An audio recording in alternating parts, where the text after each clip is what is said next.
రేవంత్ రెడ్డి ముఖ్యమంత్రిగా బాధ్యతలు చేపట్టిన నాటి నుండి విద్యా వ్యవస్థను ముందుకు తీసుకెళ్లే ఆలోచన విడిచి దానిని పూర్తిగా భ్రష్టు పట్టించే చర్యలకే ప్రాధాన్యత ఇస్తున్నారని బీఆర్ఎస్ రాష్ట్ర నాయకులు ఏనుగుల రాకేష్ రెడ్డి ఆరోపించారు.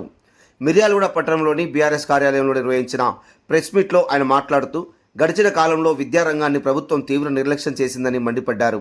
సమాజంలో సామాజిక ఆర్థిక మార్పులకు పునాది వేసే విద్యను అందించే ఆలయాల వంటి విద్యా సంస్థలను కాంగ్రెస్ ప్రభుత్వం నిర్వీర్యం చేస్తుందని ధ్వజమెత్తారు. ఇప్పటికైనా ప్రభుత్వం తన వైఖరిని మార్చుకొని విద్యారంగాన్ని బాధ్యతాయుతంగా ముందుకు తీసుకెళ్లాలని బీఆర్ఎస్ నేతలు డిమాండ్ చేశారు.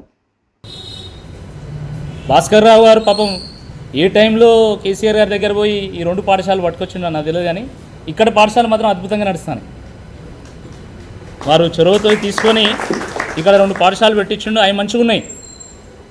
కానీ రాష్ట్రంలో అనేక చోట్ల గురుకులాల్లో ఉన్నటువంటి విద్యార్థులకు విషపూరితమైనటువంటి ఆహారం అందుతున్నది.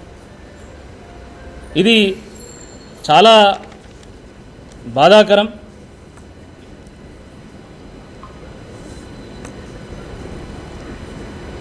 పాఠశాలలో ఈరోజు చాక్ పీసుల కోసం కొట్లాడేటువంటి ఒక పరిస్థితి, ఈరోజు మెయింటెనెన్స్ కోసం కొట్లాడేటువంటి ఒక పరిస్థితి. ముఖ్యమంత్రి గారు అన్నారు కదా, మీకోసం కాదు విద్యార్థుల కోసం కొట్లాడమని. నిజంగా ఉపాధ్యాయులు వాళ్ళ కోసం కాదు, విద్యా వ్యవస్థ గురించి కొట్లాడుతున్నారు అనేటువంటి వాస్తవాన్ని గ్రహించాలి. మేము ఇంతకుముందు గురుకులానికి పోయినప్పుడు, సోషల్ వెల్ఫేర్ పాఠశాల పోయినప్పుడు ఒక విషయాన్ని గమనించినాం. అది విద్యా సుఖ సంతోషాలను ఇస్తుంది. అది ఎవరు దోచుకోలేనటువంటి ఒక ధనము. విద్య దైవంతో సమానము. విద్యకు ఏ ధనము కూడా సాటి రాదు. విద్య రాజపూజితం. అలాంటి విద్య లేనటువంటి వాడు అసలు మనిషే కాదు అని చెప్పి మనం చదువుకున్నాం.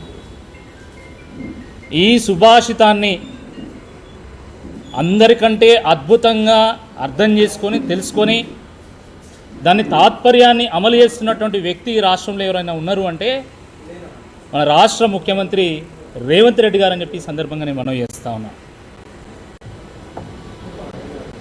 నేను ఎందుకు చెప్తున్నా అంటే,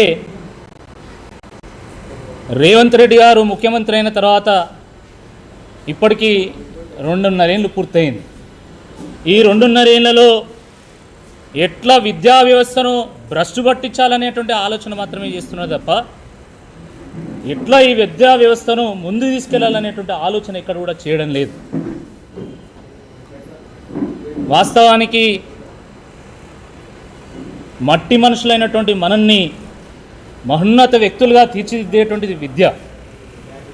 విద్య ప్రతి మనిషికి ఒక అలంకారం. విద్య ఒక సామాజిక మార్పుకు నాంది పలుకుతుంది. విద్య ఒక ఆర్థిక మార్పుకు నాంది పలుకుతుంది. మరి విద్య ఒక సత్ప్రవర్తనను నింపగలుగుతుంది. అలాంటి విద్యను అందించడంలో గురువుది చాలా గొప్ప పాత్ర ఉంటుంది. అందుకనే మన దగ్గర, మన దేశంలో, మన రాష్ట్రంలో విద్యాలయాలను దేవాలయాలుగా చెప్పుకుంటాం. ఆ విద్యాలయాల్లో ఉన్నటువంటి గురువులను దేవుళ్ళుగా కీర్తిస్తూ ఉంటాం. అందుకే గురు బ్రహ్మ, గురు విష్ణు, గురుదేవో మహేశ్వర, గురు సాక్షాత్ పరబ్రహ్మ తస్మై శ్రీ గురవే నమః అని చెప్పేసి మనం చెప్పుకుంటూ ఉంటాం. అంటే ఆ రకంగా